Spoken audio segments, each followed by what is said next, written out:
How to share Canva video to WhatsApp. Knowing how to share your Canva video on WhatsApp is like sending a piece of your creativity straight to your friend's pocket. It's a quick and personal way to share your content and have a conversation around it, adding a fun and engaging dimension to your interactions. So first thing that you'll have to do is you're going to open your project in your Canva app, and then from here you're just going to click this thing here. And here on top, you're just going to look for WhatsApp. In my case, I already have it here. I'm just going to click that one. And then we'll just have to wait for this to finish.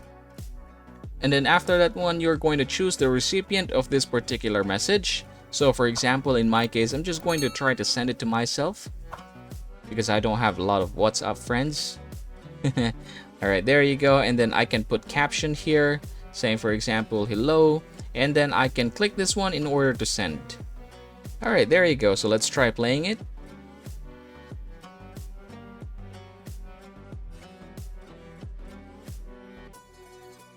And basically that's how you're going to share Canva video to WhatsApp.